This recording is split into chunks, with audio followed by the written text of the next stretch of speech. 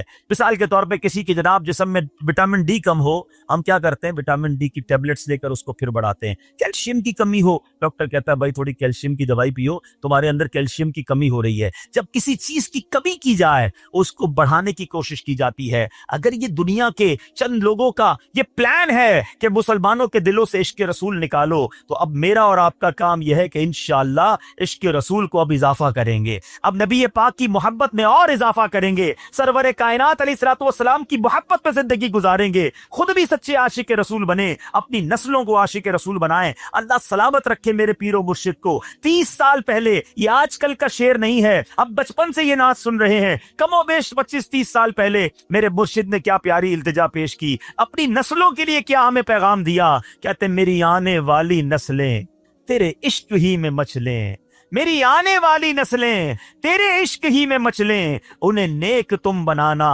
مدنی مدینے والے۔ یہ ہے پیغام دعوت اسلامی کا کہ ہم بھی عاشق رسول بنے، کسی صورت ہمارے دل سے عشق رسول کم نہ ہو، اور جناب ہماری نسلوں میں ہم عشق رسول اتاریں۔ تو مجھے اور آپ کو اس ڈیفیشینسی کو ایفیشینسی میں اس پہ اضافے کا اہتمام کرنا ہوگا۔ اب آئیے دیکھتے طریقے کیا ہیں، کیسے عشق رسول بڑھے گا، کیسے دلوں میں محبت رسول بڑھے گی۔ کیونکہ جمعے کا یہ اعلان ہر جمعے سنتے ہو، الا لا ایمان لمن لا محبت لا، وہ ایمان ہی کامل نہیں ہے، وہ ایمان ہی کمپلیٹ نہیں ہے جس دل میں عشق رسول نہیں ہے۔ تو عشق رسول بڑھے گا کیسے جناب؟ تو دنیا کا بڑا سمپل فارمولا ہے کہ عشق بغیر اطاعت کے کمپلیٹ ہی نہیں۔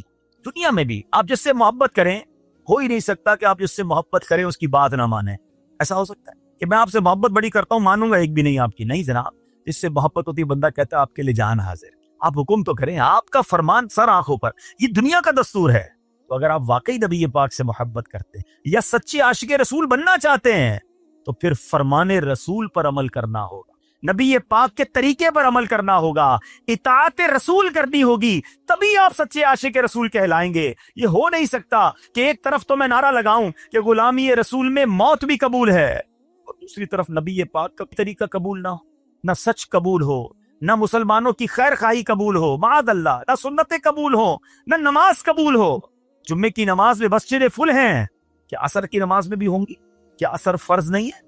کیا مغرب فرض نہیں ہے؟ کیا عشاء فرض نہیں ہے؟ میرے آقا فرماتے ہیں جعلت قرۃ عینی فی الصلاۃ، کہ نماز میں میری آنکھوں کی ٹھنڈک ہے۔ ان گستاخان رسول کو یہ جواب دینا ہے کہ تم جتنی نبی پاک علیہ الصلوۃ والسلام کی معاذ اللہ شان میں گستاخی کرو گے، دنیا میں تو نیست و نابود ہو ہی جاؤ گے، مگر تم دیکھو گے کہ تمہارا ہر قدم ہمارے عشق رسول میں اضافے کا باعث بنے گا، ہمارے انشاءاللہ نبی پاک کے قریب ہونے کا باعث بنے گا۔ آؤ نیت کریں کہ آج کے بعد ہماری کوئی نماز قضا نہیں ہوگی، آج کے بعد زندگی نبی پاک کی سنتوں کے مطابق گزرے گی۔ میرا چہرہ، میرا لباس، میرا کردار بتائے کہ میں کس کا امتی اور کس کا عاشق ہوں۔ ارے مجھے بتانا کیوں پڑے میں کس کا امتی ہوں، مجھے دیکھ کر پتا چل جائے۔ وہ شاعر لکھتے ہیں نا، فنا اتنا تو ہو جاؤں میں تیری ذات عالی میں، حضور فنا اتنا تو ہو جاؤں میں تیری ذات عالی میں، جو مجھ کو دیکھ لے اس کو تیرا دیدار ہو جائے۔ اللہ پاک نبی پاک علیہ الصلوۃ والسلام کے سچے عاشقوں میں ہمیں شامل فرمائے۔ جمعے کا دن ڈھونڈ کر نیکیاں کرنے کا دن ہے، تو ہمیں جمعے کے دن مزید نیکیاں کرنے کی اور اچھی نیتیں کرنے کی توفیق عطا فرمائے۔ درود پاک پڑھنے کے بے شمار فضائل و برکات ہیں۔ بہت ہی خوبصورت کتاب مکتبۃ المدینہ کی 40 اطار، اس کی دوسری قسط صفحہ نمبر 11 میں حدیث پاک نمبر 11 ہے، من صلی علیہ او سأل لی الوسیلۃ حقت علیہ شفاعتی یوم القیامہ۔ میرے آقا فرماتے ہیں جس نے مجھ پر درود شریف پڑھا یا اللہ پاک کی بارگاہ میں میرے لیے وسیلے کی دعا کی، قیامت کے دن اس پر میری شفاعت ثابت ہو گئی۔ تو درود پاک پڑھنا یہ شفاعت مصطفیٰ صلی اللہ علیہ وسلم حاصل کرنے کا بڑا پیارا طریقہ ہے۔ محبت کے ساتھ با آواز بلند درود پاک پڑھ لیں، صلو علی الحبیب صلی اللہ تعالی علی محمد صلی اللہ علیہ وسلم۔ الحمدللہ ہماری کوشش ہوتی ہے ہم قرآن مجید فرقان حمید کی خوبصورت پیاری آیتوں کو سمجھیں، تلاوت کریں، اس کی تفسیر جانیں اور قرآن کی باتیں کریں۔ آج ایک بنی اسرائیل کی عجیب و غریب بیماری کا ذکر سنیں گے۔ اللہ نے قرآن مجید نے اس کو بیان کیا، اور بدقسمتی سے وہ بیماری، وہ ڈیزیز آج ہمارے درمیان بھی پائی جاتی ہے۔ تو یوں سمجھیے کہ یہ ہمارے لیے بھی بڑی ریلیونٹ ہے، ہمیں بھی بہت غور سے اس کو سننا ہے کہ کہیں ہم میں سے کسی کے اندر یہ بری بیماری نہ لگ جائے۔ اور یہ بیماری ان کو کیوں لگی، قرآن نے اسے بھی بیان۔ اللہ کریم قرآن مجید میں ارشاد فرماتا ہے، پارہ نمبر 1 ہے، سورہ بقرہ آیت نمبر 74، ارشاد ہوتا ہے بسم اللہ الرحمن الرحیم، ثم قست قلوبکم من بعد ذلك فهي كالحجارة او اشد قسوة وان من الحجارة لما يتفجر منه الانهار وان منها لما يشقق فيخرج منه الماء وان منها لما يهبط من خشية الله وما الله بغافل عما تعملون۔ اب اس آیت کا ترجمہ کیا ہے؟ آسان ترجمہ قرآن کنز العرفان۔ پھر اس کے بعد تمہارے دل سخت ہو گئے تو وہ پتھروں کی طرح ہے، بلکہ اس سے بھی زیادہ سخت ہو گئے، اور پتھروں میں کچھ تو وہ ہیں جن سے ندیاں بہہ نکلتی ہیں، اور کچھ وہ ہیں کہ جب پھٹ جاتے ہیں تو ان سے پانی نکلتا، اور کچھ وہ ہیں جو اللہ کے ڈر سے گر پڑتے ہیں اور اللہ تمہارے اعمال سے ہرگز بے خبر. یہ جو آخری آیت کا حصہ ہے نا، یہ تو سمجھ لے یہاں لکھا ہونا چاہیے. کیا فرمایا؟ وَمَا اللَّهُ بِغَافِلٍ عَمَّا تَعْمَلُونَ. جان لو کہ اللہ تمہارے اعمال سے ہرگز بے خبر نہیں ہے. جو کچھ ہم کر رہے ہیں نا سب اللہ دیکھ رہا ہے. ہم بعض اوقات لوگوں سے، رشتہ داروں سے، دوستوں سے چھپانے کی کوشش کر رہے ہوتے ہیں. شہر تبدیل کریں گے، علاقہ تبدیل کریں گے، دروازہ بند کر دیں گے، دنیا میں کوئی نہ دیکھ لے. بار بار قرآن انڈیکیٹ کر رہا ہے وَمَا اللَّهُ بِغَافِلٍ عَمَّا تَعْمَلُونَ. اللہ تمہارے اعمال سے ہرگز بے خبر نہیں، وہ دیکھ رہا ہے. تو کاش یہ خیال دل میں راسخ ہو جائے کہ میں جو کچھ کرتا ہوں اچھا کر رہا ہوں یا برا کر رہا ہوں، رب دیکھ. اچھے کام میں بھی اچھا عجیب ہے ہم لوگ نا، برے کام میں لوگ نہ دیکھ لیں اس کی ٹینشن، اچھے کام میں لوگ کیوں نہیں دیکھ رہے اس کی ٹینشن. کسی طرح لوگوں تک پہنچا دوں کہ میں نے کوئی اچھا کام کیا ہے. اگر یہ ذہن بن جائے نا کہ دنیا دیکھے نہ دیکھے اللہ دیکھ رہا ہے، اچھا کروں گا تو اجر اسی سے لینا ہے اور اللہ نہ کرے برا کروں گا تو سزا بھی اسی نے دینی ہے. تو خیال تو اس کا زیادہ ہونا چاہیے نا، خیال دنیا والوں کا ہے. تو بہرحال اب آتے ہیں اس بیماری اور اس آیت کی طرف. اس آیت میں قرآن کریم فرقان حمید نے کیا ارشاد فرمایا؟ ثم قست قلوبکم من بعد ذلک. پھر اس کے بعد تمہارے دل سخت ہو گئے. یہ کس کی بات ہو رہی ہے؟ بنی اسرائیل کا ذکر ہو رہا ہے. ان پر بڑے انعامات ہوئے، بڑی مہربانیاں کی گئی بنی اسرائیل پر. شکر کی بجائے یہ نافرمانی کرتے تھے. فرعون سے اللہ نے نجات دی، پھر انہوں نے ناشکری کی. تورات عطا کی، پھر ناشکری کی. بچڑے کی پوجا کی، اللہ نے اس میں توبہ کی توفیق دے دی، پھر ناشکری کی. 70 افراد کو کوہ طور پر بلایا، انہوں نے پھر ناشکری کی. انہیں منو سلوہ عطا کیا، پھر ناشکری کی. انہیں قدرت کی نشانیاں دکھائیں، پھر ناشکری کی. اللہ پاک کی نافرمانیوں میں مصروف رہے، ایک کے بعد ایک نافرمانی، ایک کے بعد ایک گناہ کرتے رہے، یہاں تک کہ ان کے دل سخت ہو گئے. مگر اب قرآن کیا کہتا ہے؟ کتنے سخت ہوئے؟ فَهِيَ كَالْحِجَارَةِ. تو وہ پتھروں کی طرح ہو گئے. پتھر کتنا سخت ہوتا ہے سمجھیے گا. یاد رکھیے سختی کی اور بھی چیزیں ہوتی ہیں. لوہا بڑا سخت ہوتا ہے، لکڑی بڑی سخت ہوتی ہے، مگر لوہا آگ سے نرم ہو جاتا ہے، لکڑی پانی سے نرم ہو جاتی ہے. مگر پتھر کتنا سخت ہوتا ہے، نہ گرمائش پہ پگھلتا ہے. ہتھوڑے مار مار کے اس کا برادہ تو کر سکتے ہیں، چورا چورا کر سکتے ہیں، مگر نرم نہیں کر سکتے. تو قرآن نے مثال کیا دی کہ دل پتھر سے سخت ہو گئے. اچھا پھر کہا او اشد قسوہ، پتھر سے بھی زیادہ سخت ہو گئے. اللہ اکبر. ان دلوں کا عالم کیا ہوگا کہ جن کو قرآن کہہ رہا ہے کہ تمہارے دل پتھر جیسے سخت بلکہ اس سے بھی زیادہ سخت ہو گئے. اللہ اکبر. اے میرے پیارے اسلامی، حالانکہ پتھر کی ایک اور تعریف قرآن خود آگے بیان فرما رہا ہے. وَإِنَّ مِنَ الْحِجَارَةِ لَمَا يَتَفَجَّرُ مِنْهُ الْأَنْهَارُ. پتھر میں تو کچھ وہ ہیں جن سے ندیاں بہتی ہیں. وَإِنَّ مِنْهَا لَمَا يَشَّقَّقُ فَيَخْرُجُ مِنْهُ الْمَاءُ. اور کچھ وہ ہیں جو پھٹ جائیں تو ان سے پانی نکلتا ہے. وَإِنَّ مِنْهَا لَمَا يَهْبِطُ مِنْ خَشْيَةِ اللَّهِ. اور کچھ وہ ہیں جو اللہ کے ڈر سے گر پڑتے ہیں، یعنی پتھر بھی اللہ کا خوف کرتے ہیں. پھر فرمایا وَمَا اللَّهُ بِغَافِلٍ عَمَّا تَعْمَلُونَ. اور اللہ تمہارے اعمال سے ہرگز بے خبر نہیں. اب یہاں بڑی یونیک معلومات سٹونز کے بارے میں، پتھر کے بارے میں قرآن نے کیا فرمایا؟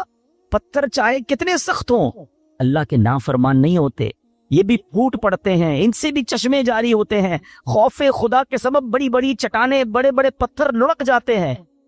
لیکن گناہ گاروں کے دل جب سخت ہو جائیں نا تو وہ اتنے سخت ہوتے ہیں کہ وہ پتھر سے بھی زیادہ سخت ہو. ان پر کوئی بات اثر نہیں کی. اللہ کا حکم سن کر یہ زیر نہیں ہوتے. عذاب کا تذکرہ سن لیں تو ان پر خوف طاری نہیں ہوتا. جنت کی نعمتوں کا سن لیں پھر بھی دل مائل نہیں ہوتا. ہے میرے پیارے اسلامی بھائیوں، غور کیجیے. آج کے دور میں بھی بعض اوقات ایسے بندے دکھتے ہیں کہ جن کے دل سخت ہو جاتے. اور سختی کی قرآن نے وجہ جو تفسیر میں ہم نے سنی کہ گناہ پر گناہ، ایک کے بعد ایک دوسرا گناہ. حدیثوں میں یہ مضمون ملتا ہے کہ بندہ جب ایک گناہ کرتا ہے تو اس کے دل پر ایک نقطہ لگ جاتا ہے، بلیک ڈاٹ.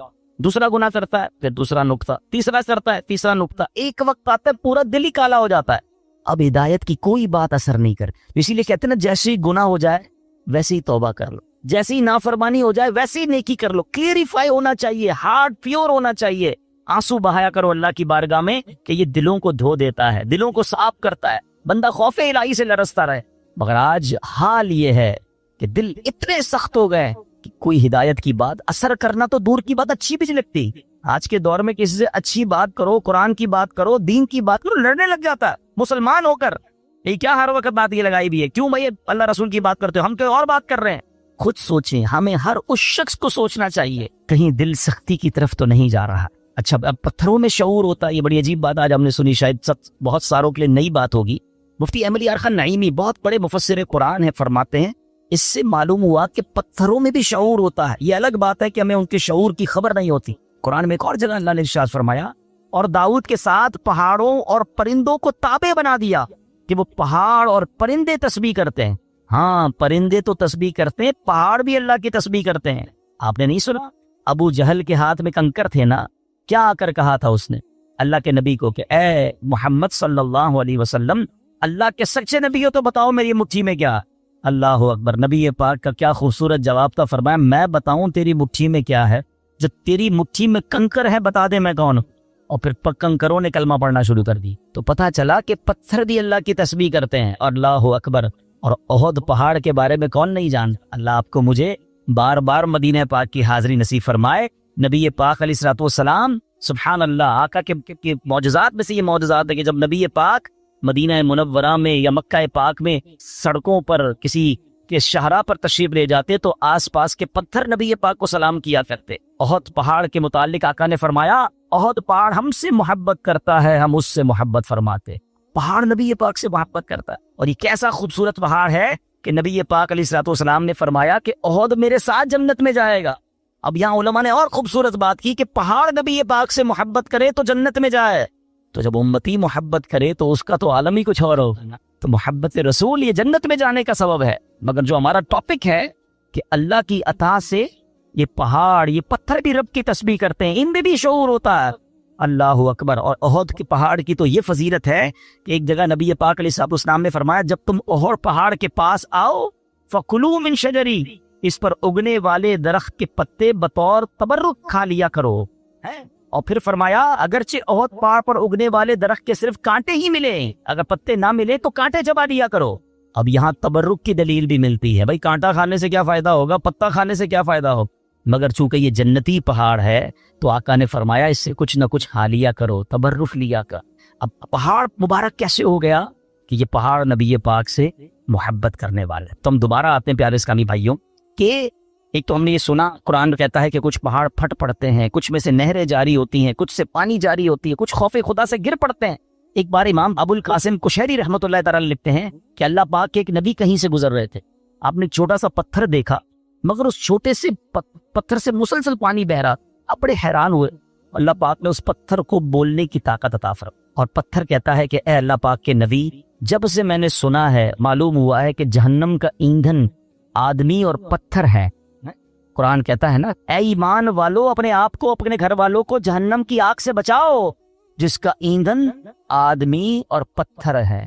تو ہم آدمیوں پر تو پتہ نہیں اثر ہوا نہیں ہوا، وہ پتھر کہتا ہے جب سے مجھے معلوم ہوا ہے کہ جہنم میں پتھر ڈالے جائیں گے، جب سے میں رو رہا ہوں، جب سے خوف خدا کی حالت سے میری حالت بری ہے، اور یہ جو میرے اندر سے آپ پانی نکلتا دیکھ رہے ہیں یہ خوف خدا کے باعث ہے۔ آپ اللہ کے نبی تھے، آپ نے اللہ کی بارگاہ میں دعا کی اور اللہ پاک نے یا اللہ اس پتھر کو جہنم سے محفوظ فرما، دعا قبول ہو گئی۔ اب چلے جائے کہیں واپس آئے تو پھر اس پتھر سے پانی نکل رہا تھا، تو آپ نے کہا کہ اب تو تمہیں جہنم سے آزادی کی خوشخبری مل گئی، پھر کیوں رو رہے ہو؟ پتھر کو اللہ نے پھر قوت گویائی دی، کہتا ہے ذالک کان بکاء الحزن والخوف وہذا بکاء الشکر والسرور، کہتے حضور پہلے جو آنسو تھے وہ غم اور تکلیف کے تھے، اب جو آنسو ہیں وہ خوشی کے آنسو ہیں کہ اللہ نے جہنم سے آزاد۔ تو یہ اللہ کی مخلوقات ہیں، اللہ پاک، یہ دنیا میں ہر طرف رب کا ذکر ہو رہا ہے، یہ اشرف المخلوقات کہلانے والا ہی غافل ہو جاتا ہے، حالانکہ ہم مجھے اور آپ کو بنایا ہی اللہ کی عبادت کے لیے۔ دیکھیں نا، ہر چیز کے بارے میں ہم یہ جاننے کی کوشش کرتے ہیں what is the reason of the creation. Mobile کیوں بنا ہے؟ بات کرنے کے لیے بنا ہے، اگر اس میں بات کرنے کی صلاحیت ختم ہو جائے، کوئی فنکشن نہ چلے، کیا کریں گے؟ موبائل کا گاربیج کر دیں گے نا۔ پین کیوں چلتا ہے؟ پین کیوں بنا؟ لکھنے کے لیے، لکھنا ہی نہ انک ختم ہو جائے کیا کرتے ہو؟ پھر بھی لگاتے ہو، پھینک دیتے ہیں۔ جو چیز جس لیے بنائی گئی اگر وہ کام نہ کرے تو اسے ڈسپوز کر دیا جاتا ہے۔ ہمیں کیوں بنایا گیا ہے؟ کبھی سوچا آپ؟ قرآن بتائے گا نا، ہمیں بنایا اللہ نے تو اللہ ہی فرمائے گا نا کیوں بنایا، واٹ از دا ریزن۔ قرآن میں رب فرماتا وما خلقت الجن والانس الا لیعبدون، ہم نے نہیں بنایا انسان اور جنات کو، بس دیر از اونلی ون ریزن الا لیعبدون، ہم نے اپنی عبادت کے لیے بنایا۔ یعنی میں اور آپ بنے اللہ کی عبادت کے لیے، کام کچھ اور کر رہے ہیں۔ نمازیں ہماری قضا ہو رہی ہیں، روزے بہت بڑی تعداد میں لوگ نہیں رکھ رہے، اللہ کی عبادت سے دور، حالانکہ بنایا اس لیے گیا۔ اور یہ پتھر کا واقعہ آپ نے سنا کہ یہ اس لیے رو رہا ہے کہ کہیں جہنم میں ڈال نہ دیا جائے. کبھی ہمارے آنسو بہے, کبھی ہمیں یہ خیال آیا کہ کہیں مجھے جہنم میں نہ ڈال دیا جائے, کہیں مجھے ایندھن نہ بنا دیا جائے جہنم کا. اللہ اکبر. اب آئیے بیان میں, جیسے میں نے شروع میں کہا کہ ایک بیماری کا ذکر ہوگا, اللہ اس بیماری سے بچائے, اور وہ بیماری ہے دل کی سختی. کیا کہا قرآن نے؟ ثم قست قلوبکم من بعد ذلک فہی کالحجارۃ او اشد قسوہ. پھر اس کے بعد تمہارے دل سخت ہو گئے تو وہ پتھروں کی طرح ہیں, بلکہ ان سے بھی زیادہ ہیں. اب دل کتنا اہمیت, کتنا امپورٹنٹ پارٹ ہے ہماری باڈی کا. پیارے آقا علیہ الصلوۃ والسلام حدیث پاک میں ایک جگہ ارشاد فرماتے ہیں, جسم میں ایک خون کا لوتھڑا ہے, وہ ٹھیک ہو جائے سارا جسم ٹھیک ہو جائے, اور جب وہ لوتھڑا بگڑ جائے گا تو سارا جسم بگڑ گا. سن لو, وہ لوتھڑا, وہ پارٹ آف دا باڈی بدعا کیا ہے؟ وہ قلب ہے, وہ دل ہے. تو دل کا خیال میڈیکلی تو لوگ رکھ رہے ہیں یار, کولیسٹرول نہ ہو جائے, ہارٹ اٹیک نہ ہو جائے, بلڈ پریشر نہ ہو جائے, والوز بند نہ ہو جائیں, وینز کھلی رہیں, بڑا خیال ہے. ٹھیک ہے, یہ تو ظاہری اس دل کی کیفیت ہے نا, مگر اگر اس دل میں ایمانی نہ ہو, اس دل میں معاذ اللہ سختی آ جائے, ہدایت کی کوئی بات ہی اثر نہ کرے, یہ دل معاذ اللہ غیبت, چغلی, بغض, کینہ, تکبر اور برائیوں کی آماجگاہ بن جائے, تو یہ تو برباد کر دے گا نا, ایمان برباد کر دے گا.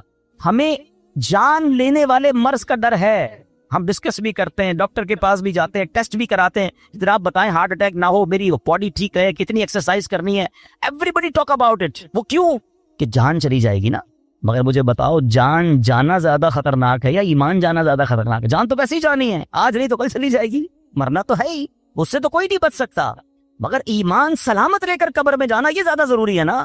تو یہ حدیث بھی بتا رہی ہے, قرآن کی آیتیں بھی بتا رہی ہیں کہ دل صاف ہونا چاہیے, دل اللہ کی رحمتوں کے نزول کی جگہ ہونی چاہیے. مگر جن کے دل سخت ہو گئے ہیں وہ غور کریں. اب آئیے میرے پیارے اسلامی بھائیوں, حدیث پاک, یہ دل کی سختی سزا کتنی بڑی ہے. اللہ کے نبی علیہ الصلوۃ والسلام فرماتے, ترمذی شریف کی حدیث ہے, ان ابعد الناس من اللہ قلب القاسی. فرماتے سخت دل والا سب سے بڑھ کر اللہ سے دور ہے. Nobody talk about it. کوئی بات ہی نہیں کرتا, ارے دل سخت ہے, یہ دل نرم ہے. اگر دل سخت ہو گیا نا تو پھر اللہ سے سب سے زیادہ دور وہ ہو جائے گا. حضرت مالک بن دینار جیسی عظیم ہستی کا فرمان سنو, فرماتے بندوں کو جو سزائیں دی جاتی ہیں ان میں سب سے بڑی سزا یہ ہے کہ بندے کا دل سخت کر دیا. ہائے ہائے, نہ نماز میں دل لگے, نہ تلاوت میں دل لگے, نہ دعا میں آنسو بہیں ہیں, نہ ہدایت کی بات اچھی لگے. لوگ نعتیں سن کر رو رہے ہوتے ہیں اور ہم کہتے ہیں بند کرو یار, مزہ نہیں آ رہا. یعنی کوئی اچھی بات دل پر اثر نہیں کر رہی, تو چیک کرو یار یہ دل سخت تو نہیں ہو گیا, دروازہ تو بند نہیں ہو گیا. یہ سب سے بڑی سزا ہے. حضرت مالک بن دینار کہتے ہیں بندے کو جو سب سے بڑی سزا دی جاتی ہے وہ اس کا دل سخت ہو جاتا. کسی مسلمان کو تکلیف میں دیکھ کر ہمیں تکلیف محسوس کیوں نہیں ہو رہی ہے؟ کوئی بیچارہ غریب پریشان ہے, اس کو دیکھ کر مجھے فیل کیوں نہیں ہو رہا؟ اگر ہو رہا ہے اللہ کا شکر ادا کریں. اگر مسجد میں آنے کو جی چاہتا ہے اللہ کا شکر ادا کریں, اور مسجد میں آ کر بھاگنے کو جی چاہتا ہے, there is something wrong in your heart. اس سے بڑھ کر رحمتوں والی جگہ کون سی ہے؟ ہونا کیا چاہیے, اللہ کے گھر میں آؤ تو پیس, سکون, مزہ آ جائے.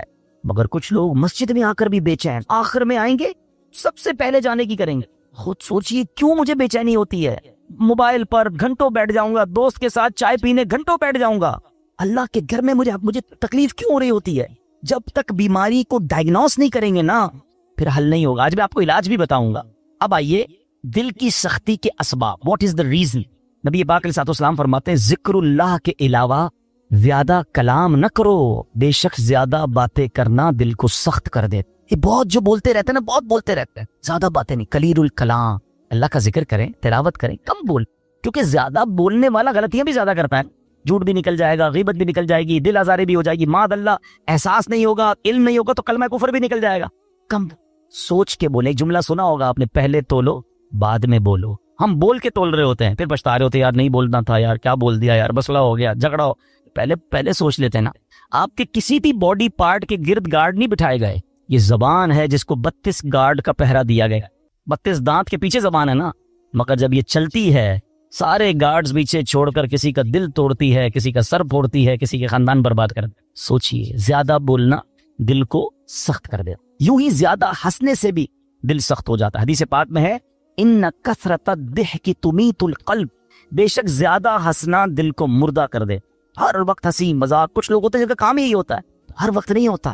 کبھی کبھی مزاح کرنا اور ہے, مگر ہنسی مذاق میں بھی دل آزاری کی اجازت نہیں ہے نا. اب مسکرانے والی بات کریں, اچھی بات ہے, لیکن ہر وقت نیکی کام میں لگے ہوئے ہیں اور پھر جھوٹ بول بول کے ہنسا رہے ہیں، یہ دل کو مردہ کر دے. اچھا پھر زیادہ کھانا، بالخصوص حرام حلال کی پرواہ کیے بغیر کھاتے چلے جانا، یہ بھی دل کو مردہ کر. تو اللہ کرے کہ یہ بھی ہمیں سمجھ آ جائے. آپ جب بھی دیکھ لیں آپ زیادہ کھائیں گے، آپ کو عبادت کو جی نہیں چاہے گا، آپ کو نیند آنے لگے گی، سستی ہو جائے گی. رمضانوں میں لوگ زیادہ عبادت کرتے ہیں، جو کم کھاتے ہیں آپ دیکھیں وہ عبادت زیادہ کر رہے ہوں. تو کم کھانا اور حرام سے تو پہلے ہی بچنا ہے، حلال ہی کھانا ہے. اور دل کو سب سے زیادہ جو نقصان دینے والی چیز ہے نا، موسٹ ڈینجرس، وہ ہے گناہ. گناہ کا جو سائیڈ افیکٹ ہے نا، جو گناہ چھوٹا ہو یا بڑا، جتنا بڑا گناہ ہوگا وہ اتنا دل کو افیکٹ کرے گا، مگر ہر گناہ دل کو ڈیمیج ضرور کرتا ہے، اس میں روحانیت کم کرتا ہے. اس کے اندر یہ سمجھیے برائی، جیسے جیسے برا ہوتا برائی کرتا جائے گا، پھر کچھ لوگوں کی کنٹینیو عادت ہوتی ہے برائی کی، وہ دل کو سخت. تو اے میرے پیارے اسلامی بھائیوں، قرآن کیا کہتا ہے؟ بل ران علی قلوبہم ما کانوا یکسبون، بلکہ ان کے کمائے ہوئے اعمال نے ان کے دلوں پر زنگ چڑھا دیا. قرآن کہہ رہا ہے زنگ چڑھ جاتا ہے، اپنے اعمال جو ہیں برے اعمال دلوں پر زنگ چڑھا دیتے. اب یہ تو ہو رہا ہے، ہم تو کر رہے، اب حل کیا؟ دل صاف کیسے ہوگا، دل نرم کیسے ہوگا؟ آئیے آج اس کا نسخہ بھی دے لیجیے، اور وہ بھی انشاءاللہ حدیث پاک سے ہی پیش کروں گا. اللہ کے نبی علیہ الصلوۃ والسلام فرماتے ہیں کہ بے شک جیسے لوہے پر زنگ چڑھتا ہے ایسے ہی دل بھی زنگ آلود ہو جاتے. عرض کی گئی یا رسول اللہ صلی اللہ تعالی علیہ وسلم، دل کے زنگ کا علاج کیا ہے؟ ارشاد فرمایا موت کو کثرت سے یاد کرنا اور ذکر اللہ کی کثرت. اللہ کا ذکر یہ دل کا زنگ دور کرتا ہے. تلاوت قرآن یہ دل کا زنگ دور. آپ کو کبھی کبھی مزہ نہیں آئے گا، یہ بھی میں آپ کو بتا دیتا ہوں، پہلے سے بتا دیتا ہوں کہ جس کے دل میں پرابلم ہوتی ہے نا، وہ جیسے ہی ذکر اللہ کرے گا اس کو نیند آنے لگی، تلاوت کرے گا بوریت شروع ہو جائے گی، مسجد میں آئے گا ٹینشن شروع ہو جائے گی. اب آپ کو میں ایک فارمولا دے دیتا ہوں. پہلے ذہن بنا لے کہ مجھے دل صاف کرنا ہے، مجھے گناہوں کا یہ زنگ اتارنا ہے، مجھے اللہ کی معرفت اپنے دل میں چاہیے. تو اب حل کیا ہوگا؟ اب اس کو دنیا کی اگزامپل سے سمجھاتا ہوں. مثال کے طور پہ کسی کو بخار ہو جائے ہے اور کوئی وائرس لگ جائے، کھانا اچھا نہیں لگے گا، پانی اچھا نہیں لگے گا، چائے اچھی نہیں لگے گی، جوس اچھا، گھر والے بیچارے سوپ بنا کے دیں گے، نہیں کھانا ہے، منہ کڑوا ہو جاتا ہے. آپ کیا کرتے ہیں؟ اچھا نہیں لگتا پھر بھی کھاتے ہیں.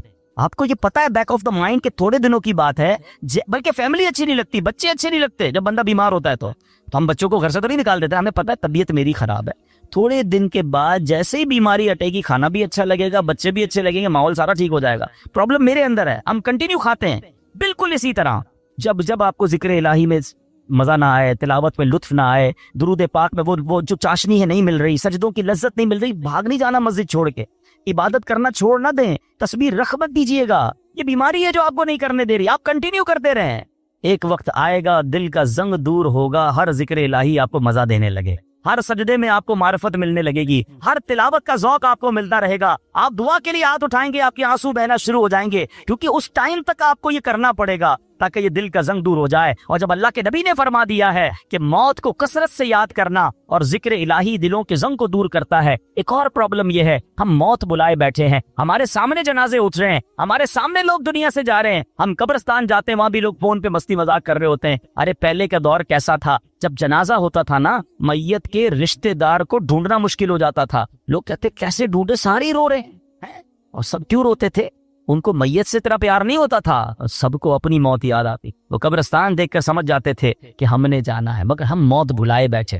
کبھی کبھی ان چیزوں کو یاد کرنا چاہیے. آگے سنیے، ایک مرتبہ ایک عورت بی بی عائشہ صدیقہ رضی اللہ تعالیٰ عنہا کی خدمت میں حاضر ہوئی، دل کی سختی کی شکایت کی. حضرت عائشہ نے فرمایا اکثری من ذکر الموت، موت کو کثرت سے یاد کرو. چند دن کے بعد وہ عورت آئی اور بی بی عائشہ کا شکریہ ادا کرتی ہیں، کہتی ہیں جب سے میں نے موت کو یاد کرنا شروع کیا یہ بات رنگ لائی ہے، میری دل کی سختی دور ہوگی. تو کاش ہمیں یاد آئے، کبھی کبھی ویسے ہی قبرستان چکر لگا لیا کریں، دعا پڑھنے چلے جائیں، اندازہ ہو کہ دیکھو کون کون چلا گیا. کسی کا بڑا محل تھا، کسی کا ڈیفینس میں بنگلہ تھا، ڈیفینس کے قبرستان ہی چلے جائیں تو ڈیفینس میں رہنے والی متدفین ہے نا. ایک اور چیز سمجھا کریں آپ، دنیا میں اور آپ ایک سیکوینس کے ذریعے آیا ہے. پہلے میرے دادا آئے، پھر میرے والد آئے، پھر میں آیا، پھر میرے بچے آئے ہیں، پھر ان کے بچے. یہ سیکوینس ہے نا. دنیا سے جانے کی یہ سیکوینس ضروری نہیں ہے. ایسا نہیں ہو کہ دادا ہی پہلے جائیں گے، ابو ہی بعد میں جائیں گے، پھر میں جاؤں گا. نہیں، دادا دنیا میں ہوتا ہے پوتا چلا جاتا ہے، والد ہوتا ہے جوان بیٹا چلا جاتا ہے. آپ نے نہیں دیکھا قبرستان جائیں نا، 15 سال کے بچے کی بھی قبر ملے گی، 5 سال کے بچے کی قبر بھی ملے گی، 75 سال کے بوڑھے کی قبر بھی ملے گی. اٹ مینز میں بھی کبھی بھی جا سکتا ہوں. اچھا، ہم میں سے کئیوں کو قبرستان کی دعا یاد ہوگی، کتنی میننگ فل دعا ہے، مگر سمجھے تو نا کیا دعا ہے؟ السلام علیکم یا اہل القبور یغفر اللہ لنا ولکم وانتم سلفنا ونحن بالاثر مشکات شریف حدیث کی زبان پیارے آقا یہ دعا کیا کرتے. مانا کیا ہے؟ السلام علیکم یا اہل القبور، اے قبر والو تم پر سلامتی ہو. پھر کیا فرمایا؟ یغفر اللہ لنا ولکم، اللہ تمہاری اور ہماری مغفرت فرمائے. مگر جو اگلا جملہ ہے انتم سلفنا ونحن بالاثر، تم پہلے چلے گئے ہو ہم بعد میں آنے والے. کاش یہ بات سمجھ آ جائے کہ میرا ٹھکانہ وہی ہے، جاندہ ادھر ہی ہے. کون سی ترم خانی کام آئے گی، کون سا جاہو جلال کام آئے گا، کون سے پیسے کام آئیں گے، کون سی پراپرٹی کام آئے گی، سب کچھ ادھر رہ جائے گا. اعمال کام آئیں گے. 2 گز کی قبر ہے، اربوں پتی کو بھی لٹھے کا کفن ہے، اور فٹ پاتھ پر مرنے والے کو بھی وہی کفن ہے. یہ میرا لباس ہوگا، یہ میری قبر ہو. تو موت کو کثرت سے یاد کرنا یہ دل کو نرم کر دیتا، یہ اس دل کی سختی کو دور کرتا ہے. اللہ اکبر. اے میرے پیارے اسلامی بھائیو، اسی طرح اللہ والوں کی جو نگاہ ہوتی ہے نا، ہاں وہ کہتے ہیں نا یک زبانہ صحبت با اولیاء بہتر از 100 سالہ طاعت بے ریا. سینکڑوں سال کی بے ریا عبادت ایک طرف، کسی ولی کامل کی صحبت ایک طرف. اللہ والوں کی صحبت میں بیٹھے، ان کی نگاہ سے، ان کی صحبت سے دل کا زنگ اتر جاتا. ہاں اسی طرح علماء کہتے ہیں اللہ والوں کی دشمنی جو ہے نا، کسی اللہ والے کی گستاخی، چاہے گناہ تھوڑا تھوڑا کر کے دل سخت کرتا ہے، یہ وہ گناہ ہے جو ڈائریکٹ دل کو سخت کر دیتا ہے، دل بالکل مردہ ہو جاتا ہے جو اللہ کے ولی سے دشمنی کرتا ہے. تو اے میرے پیارے اسلامی بھائیوں، اللہ والوں کی صحبت کریں، نیک لوگوں میں بیٹھا کریں، تلاوت قرآن کریں، ذکر الہی کریں، موت کو کثرت سے یاد کریں. تو یہ دل جو ہے اس کی سختی سے ہم محفوظ رہیں گے. وہ پتھروں کے بارے میں دیکھیں نا کہ پتھر خوف خدا سے روتا ہے، پتھر ذکر الہی کرتا ہے. ارے ہم تو اشرف المخلوقات ہیں، تو ہمیں تو اللہ کی یاد زیادہ کرنی چاہیے. تو بہرحال میرے پیارے اسلامی بھائیوں، یہ چند باتیں آج ہم نے سنی ہیں. اللہ پاک ہم سب کو عمل کرنے کی توفیق عطا فرمائے. آمین بجاہ النبی امین صلی اللہ علیہ وسلم.